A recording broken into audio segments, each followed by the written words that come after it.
It begins with a river, a wide, calm stretch of water winding through the rural heart of Sri Lanka. Above it, a narrow bridge stretches between two villages.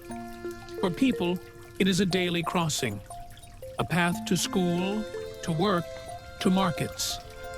But for the wild elephants that have roamed these lands for centuries, it is something else, a place of uncertainty, confusion, and danger.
මේ අලි මේ මන්තුමා මේ එන්නේ කොයි පැත්තේද පැල්ලත් sugar එකෙන්ද නැත්තම් මේ මෙතන දෙමලිය කියලා කැලෑ කොටසක් තියෙනවා පැල්ලත්තට යනවා මෙහාටත් එක්ක ඔව් පැල්ලත්තෙන් හැමදාම රකින්නෝනේ රැයට ට්‍රැක්ටර් අරන් වටේ ගිහිල්ලා මුරකාරියෝ දාලා ඒගොල්ලන්ට පඩි ගෙවලා රකින්නවා ඒ වැඩේ තියෙන්නේ අපි මේ ගම්මාන විදියට වැඩ පිළිවෙලක් නැහැ ගම්මානවල මේ වැඩවල් රකින්න ඒක තමයි ප්‍රශ්නේ. For generations, elephants moved freely along ancient routes, following the pull of the seasons, from the deep forests to the open plains, from one watering hole to another. But the land has changed. Villages have expanded, paddy fields have replaced scrubland, and roads, canals, and bridges now cut across the elephants' paths. The result is a growing tension between man and beast, what scientists and officials call human-elephant conflict. The numbers are grim. Each year, hundreds of elephants die in Sri Lanka. Some are shot in anger. Others are electrocuted by fences meant to protect crops. Some are struck by speeding vehicles in the night. And some, like those we speak of today, die in quieter but no less tragic ways. Trapped, panicked, and drowned beneath a bridge not built for them.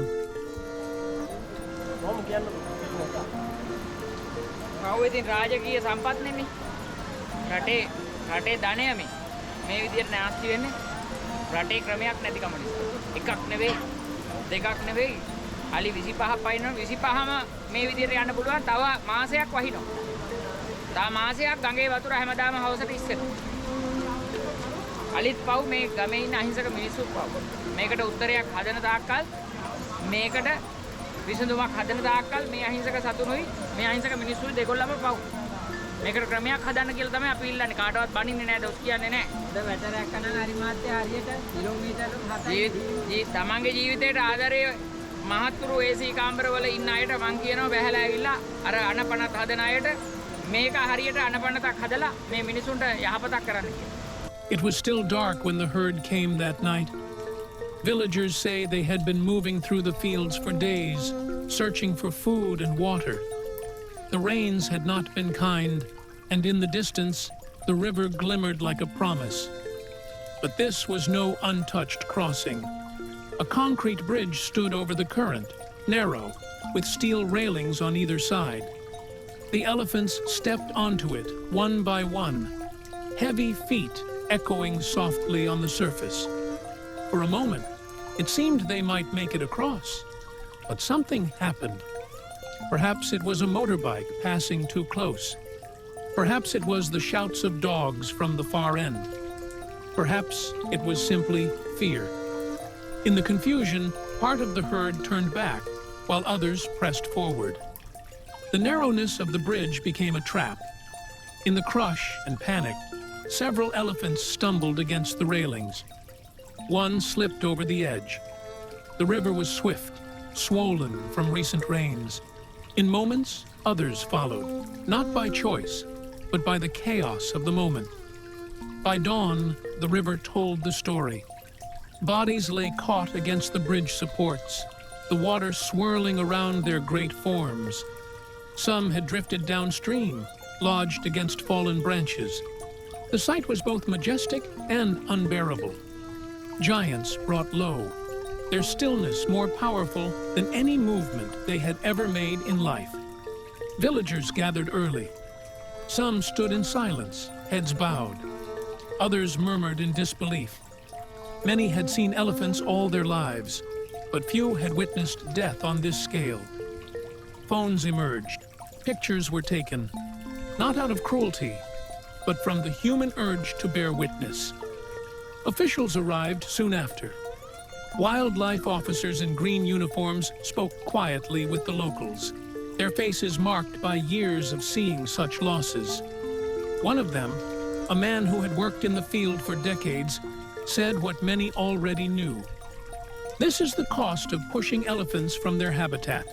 They come to the villages because the forests cannot feed them. And when they try to move through our roads and bridges, they pay with their lives.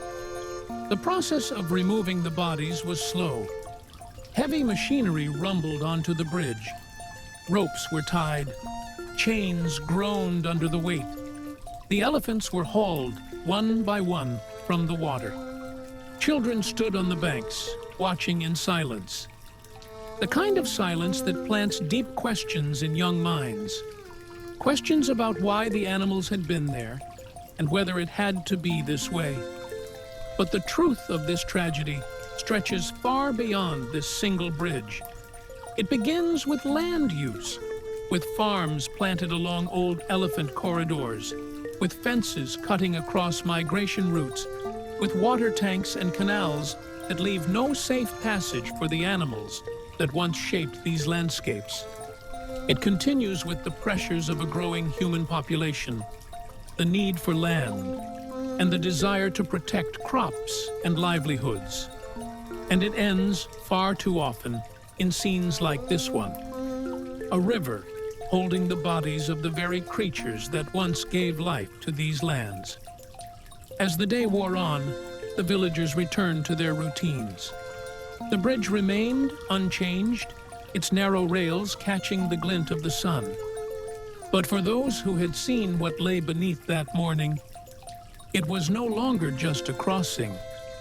It had become a monument to the cost of our choices, a reminder